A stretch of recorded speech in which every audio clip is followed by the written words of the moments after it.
Lewis Hamilton claims a surprisingly dominant pole position as part of a Mercedes front row lockout ahead of Max Verstappen in Hungarian Grand Prix qualifying.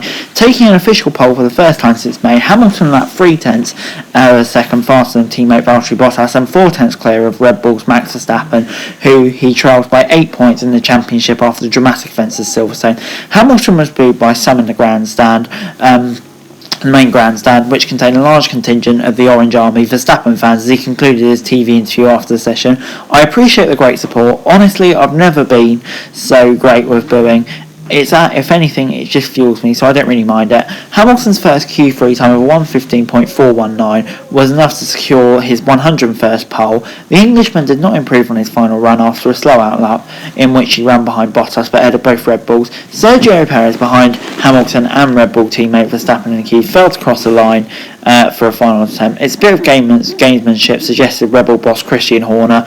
Lewis had one hell of a lap in the bank, and then obviously he's just backing things up and obviously doesn't want to give our cars a clean run, but it's his right to do that. He's got the track position, so we haven't got a major issue with it. It's all about tomorrow now. Speaking in the press conference, Hamilton said everyone was doing a slow lap, so there's no difference to any other lap. "I'm not playing any tactics. I don't need to play no tactics. I know what I'm doing in the car. I'm fast enough. I don't need to have tactics." In additional boost for Mercedes, Hamilton and Bottas will start the race on the more durable medium tyres compared to the Red Bull, who had to take the soft compound in Q2. The soft has faster initial performance, but will likely degrade more quickly than the medium, meaning Verstappen will likely have to pit earlier than Hamilton. Despite missing his final lap, Perez still qualified 4th in the second Red Bull. However, his position alongside Verstappen on the second row belied by 0.6 of a second to his teammate. Indeed, Perez was almost out-qualified by Pierre Gasly from sister team AlphaTauri, the Frenchman starring on a Saturday again to take 5th on the grid within 0.052 seconds of taking the scalp of a Red Bull. McLaren's Lando Norris is the only driver to finish in the points at every race this season, and he was just 0.006 adrift of Gasly in turn 6th place.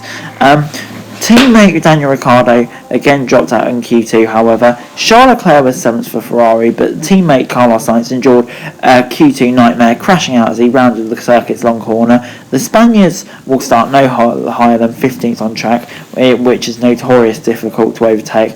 After a much-needed double points finish at Silverstone a fortnight ago, Alpine got both their cars into the top 10 for the first time in 7 races, with Esteban Ocon ending Fernando Alonso's recent Saturday supremacy over him with them 8th and 9th respectively. Mick Schumacher, meanwhile, earlier crashed in his Haas in final practice, an incident that proved costly. With the German's rookie Haas car sustaining major damage, Schumacher missed qualifying entirely and collected a 5-place grid penalty for a gearbox change, which will put him in 20th and last on Sunday's Grand Prix behind teammate Nikita Mazepin for the second time this year. The 11th round of the season and final race before the sport's 3-week summer break starts at 2 o'clock. Before I go, here's the final qualifying classification. Lewis Hamilton on pole position and Valtteri Bottas in second. Just great day for Mercedes. They found some qualifying pace and their recovery recently has been insane. Verstappen in third, just didn't have the pace today, but Sergio Perez in fourth, miles back again, which is a major concern. Pierre Gasly and Lando Norris, so I think I'll be really happy with that. I don't know if the Ferrari Charles Leclerc will be disappointed in 7th. It seemed like the Ferrari had the potential to see much more, but Ocon, Alonso and Vettel, I think they did solid jobs to get into Q3. With Ricciardo just getting knocked out again, which is really disappointing for him, but free choice of tyres may be a good thing for him. You could say the same about Lance Stroll. Kimi Räikkönen, he upped his performance in qualifying today in 13th with Giovinazzi in 14th, so the two Alphas closely matched. And then you've got Carlos Sainz, of course, bitterly disappointing for him, but I've got no doubt he'll recover tomorrow. Yuki Tsunoda, he just hasn't had the pace all weekend, and of course that crash in FP1, it just hasn't gone well for him. With the two Williams, Latifi's closer to Russell. I just don't know if Russell didn't quite get the maximum out of it today, but a bit of a disappointing weekend for Williams, especially as they had slightly higher hopes for this one.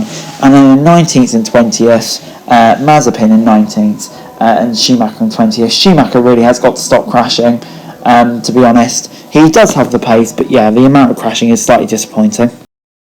Guys, that's it for this video. Thank you very much for watching. Remember to like, share, subscribe, bring your thoughts, comments down below, and follow on to the link in the description below for daily F1 news and subscribe to my channel. Really appreciated. Thanks very much for watching. Peace.